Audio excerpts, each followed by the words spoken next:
Let's get started with your first quote. Pop in a job name. This could be anything you want to remember your job by moving forward. Next, click on your options for dispatch, whether it be pick up from factory or delivered to an address. If you're entering an address, you can save it to your address book and set it as a default address for future reference. Now you're into your job. On the left-hand side, you've got a menu which shows you all the different options for adding different types of items to your quote. We're going to add some cabinets, so let's click Add Product.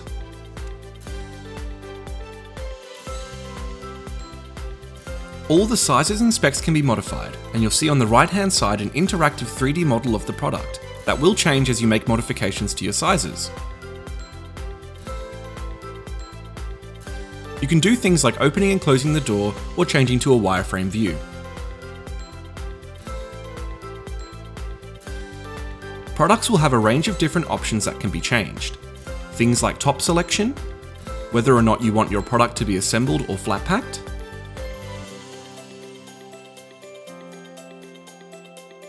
hardware to be included or not, whether you want your door faces on or off, and the same applies for adjustable legs.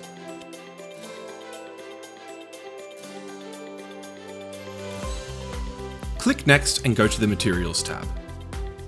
Here you can define the types of door that is to be used on your product. After selecting your desired door type, it will present to you all the material options that are available for that door type. We've selected a flat panel melamine door. Next we will see all the brands, finishes and colours that are available for that particular door type. You can filter by the brands on the left-hand side, and then over on the right side of the pop-up you can further filter down by the finish types.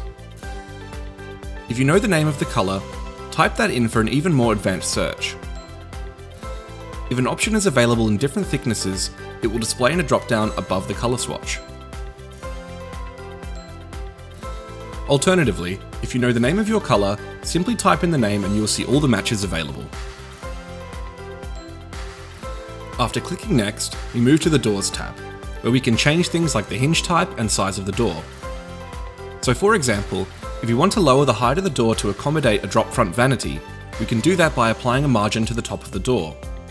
Or in the other instance, if we want to extend our doors past the cabinet carcass, we can use a negative value in the margin section on the particular side that you want to extend.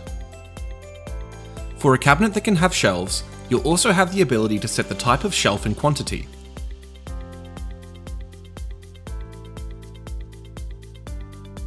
You can go advanced, where you can get more granular control over things like specific shelf locations, setbacks, and also the shape of your shelf. Once you're happy with your selection, click Save. Here you'll receive a pop-up asking if you want to apply these selections that you've made on this product to all future products that you'll add to your quote. If you don't want something updated as a default setting, simply toggle it off by clicking on the switch. Click Save and update defaults, and there you go. Your first product is added into your order. Let's add one more, this time a drawer cabinet. Drawer cabinets have pretty much all the same specs as our previous door cabinet. However, we can now go in and customize our drawer face options.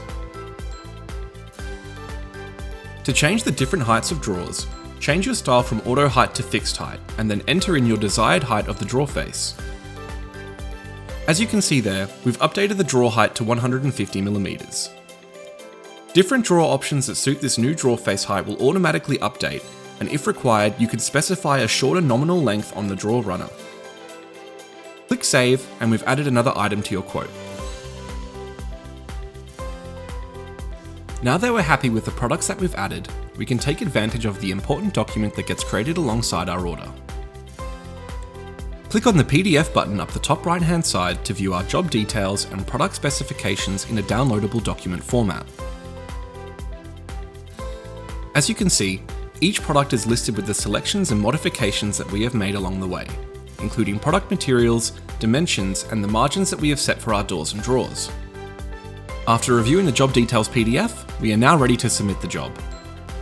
A pop-up will display confirming that you have reviewed the job information on your job details PDF, and lastly, a final confirmation check to make sure that the job you're submitting is exactly what you require.